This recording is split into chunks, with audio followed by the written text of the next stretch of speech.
I was recently at this Christian event, and a lot of people there I didn't know, and I ran into Dale. And Dale and I had never met before, and Dale asked me, he said, "So, what do you do?" And I explained that, I have a nonprofit, and I work on equipping Christian marriage mentors and work on training them to work with couples. So we got into discussion about marriage mentoring, and Dale was kind of interested in this, and he understood the need, and he saw, boy, there's a huge need out there for couples that could just use an experienced person to come alongside of them.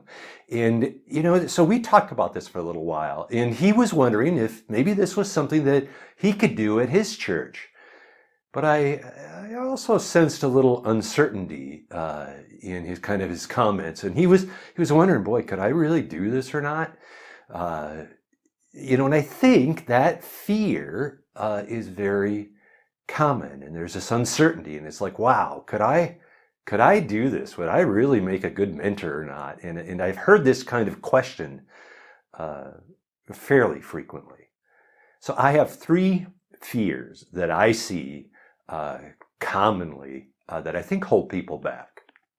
Fear one is I don't know how. And I get this fear. It's scary to try something new. And it's scary to think that, wow, I just don't know what I'm going to be doing here, and I could get in over my head. And so when we don't know how to do something, it holds us back. And when we first started working with couples, we didn't know how to do it either. And we were nervous, and we were scared, and it was intimidating, to be honest with you. But there are some basic principles and concepts that will help you. And we are passionate about training up new marriage mentors, and always available for questions if you feel that you're getting in over your head. So we want to equip you to feel better about this and to take this fear away. Fear number two is I'm not qualified. And I get this fear because I felt the same way. When we were new, I was very nervous to try. And I thought, shouldn't this be like mental health professionals? Isn't that what a therapist is for? I mean, people go to school and get an advanced degree to be, psychologists. I don't know any of that stuff. And let me just say that I believe in professional marriage counseling. And there really are some things that are probably dealt with better by a mental health professional. And so we refer people constantly. And oftentimes couples that we are meeting with are also seeing a counselor. So it's not an either or situation. It can be a both end. See, but here's a challenge. And I do think that mentors can have a big impact. Most couples are never going to go see a professional.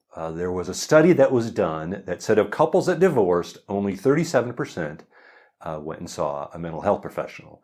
And usually that only lasted for a few sessions, and so they really didn't commit to the process.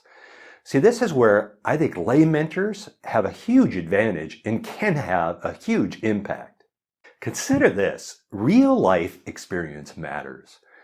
When I'm struggling with something, it helps me just to talk to someone who's been there and done that and can speak from real experience. And maybe it's not exactly the same, but they can at least empathize. And so your experience and your transparency can have a big impact on other couples. Helping couples early. The average couple waits 6 years before they ask for help, if they even ask, and most of them won't. And during this time, marriage education and marriage skill building can be a big help. Meeting with a mentor couple doesn't have the stigma attached to it as meeting with a professional counselor does. So you can have a huge impact just by sitting down and helping couples and taking away the stigma and saying, look, we'll run you through some tips, okay? And marriage education works. It doesn't take a trained professional to do this. There really are some tips that help.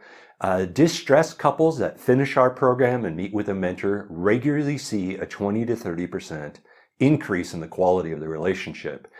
And oftentimes it's much higher than this, especially when they continue to apply the skills after they're done meeting with us. So you can have a big impact. Fear number 3 is I won't know what to say. So it's kind of this fear of, I'm not qualified, but I won't know what to say, and I have to have the answers. I have to be some kind of expert because they're going to come to me with some tough questions, or they're going to be in some tough situations, and I have to tell them what to do. And when I hear somebody say something like that, I get a little bit nervous when I meet someone that wants to give advice. Usually, then they will jump in and try to fix things early. And I would rather have somebody that is very quick to understand and very slow to feel that they have to have the answers. I'd rather have them understand. My wife and I were conducting a training for marriage mentors, and we had just covered this material and talked about not giving advice, and then we broke up into small groups to practice the techniques. And what we normally do is we'll have a couple that will role play being the mentor couple, and another couple that will role play being the mentees. And we'll give the mentees a problem, or they'll bring something up. So this couple, a mentee problem, kind of laid out a problem, and the mentor couple immediately tried to jump in and they tried to mediate a solution and offered them advice on how to fix this. And if you've been tempted to do this, don't worry.